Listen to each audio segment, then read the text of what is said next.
ചെറുപ്പത്തിൽ സ്കൂളിൽ ചേരാൻ ചെല്ലുമ്പോൾ തൊട്ട് നമ്മൾ കാണുന്ന ഒരു കോളമുണ്ട്. നീ ഹിന്ദുവാണോ, ക്രിസ്ത്യാനിയാണോ, അതേ മുസ്ലിമാണോ? അന്നത് വലിയ കാര്യമായിട്ട് എടുത്തില്ല. പക്ഷെ ആ ചോദ്യം നമ്മൾ പോലും അറിയാതെ നമ്മളൊരു മതിലിന് പണി തുടങ്ങിയായിരുന്നു.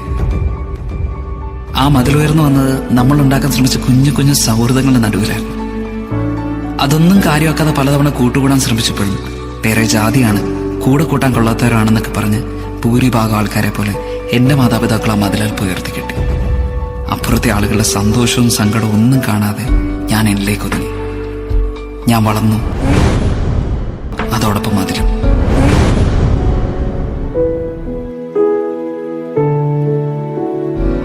ഓഗസ്റ്റ് 13, 2018.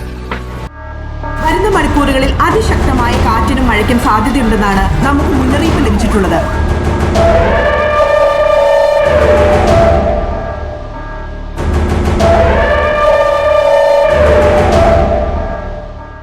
അന്ന് ഞങ്ങളുടെ നാട്ടിലൊരു മഴ പെയ്തു. മഴയല്ലേ, എല്ലാവർക്കും ഇഷ്ടമല്ലേ. സന്തോഷത്തോടെ ഞാൻ ഓടി മുറ്റത്തേക്ക് ഇറങ്ങി. എന്നാൽ മഴയുടെ മട്ട് മാറിയെന്ന് മനസ്സിലാക്കിയ ഞാൻ പേടിച്ചോടി വീട്ടിൽ കയറി. പക്ഷെ അവന് വിടാൻ പാവില്ലായിരുന്നു. വീട് വെള്ളം കൊണ്ട് നിറയാൻ തുടങ്ങി. എന്ത് ചെയ്യണമെന്നറിയില്ല, ആരെ വിളിക്കണമെന്നറിയില്ല. ഒരു വഴിയില്ലാതെ ഞാനോടി മുകളിലേക്ക് കയറി. അന്ന് അവിടെ വെച്ച് ജീവിതത്തിൽ ആദ്യമായിട്ട് ഞാനൊരു കാഴ്ച കണ്ടു. പണക്കാരൻ, പാവപ്പെട്ടവൻ, പണ്ഡിതൻ, പാമരൻ, താണജാതി, കൂടിയ ജാതി, ജീവന് വേണ്ടിയുള്ള ഇവരുടെ എല്ലാ നിലവിളിക്ക് ഒരു സ്വരമായിരുന്നു. മഴയുടെ ശക്തി കൂടി വെള്ളം വീണ്ടും ഉയർന്നു. ഞങ്ങൾ ചുറ്റും നോക്കി, രക്ഷിക്കാൻ ആരെയും കണ്ടില്ല. പോകെ പോകെ പ്രതീക്ഷ നഷ്ടപ്പെട്ടു. ഇനി ആരും വരില്ലെന്നുറപ്പിച്ച് സ്വയം തോൽവി സമ്മതിച്ച് കൈകൾ ചേർത്ത് പിടിച്ച് കണ്ണുകളിറക്കി ഞങ്ങൾ മരണത്തെ കാത്തു. പിന്നെ അവിടെ കേട്ട ആ ശബ്ദം ഞങ്ങളാരും ഒരിക്കലും മറക്കില്ല.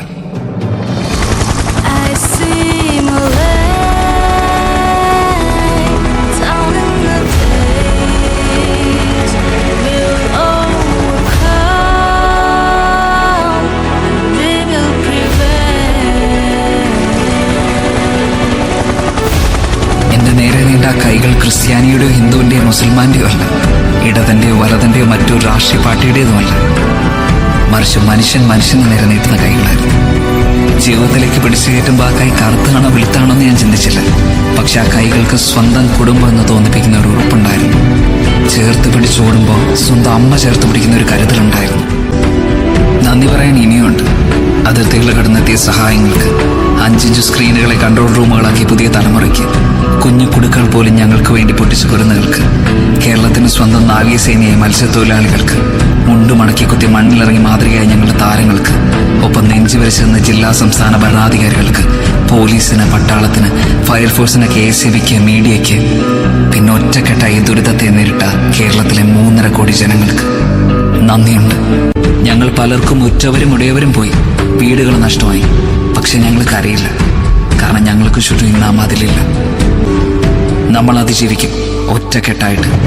കാരണം ഇത് കേരളമാണ്, ദൈവത്തിന്റെ സ്വന്തം നാടാണ്. തോൽക്കാൻ ഞങ്ങൾക്ക് മനസ്സില്ല.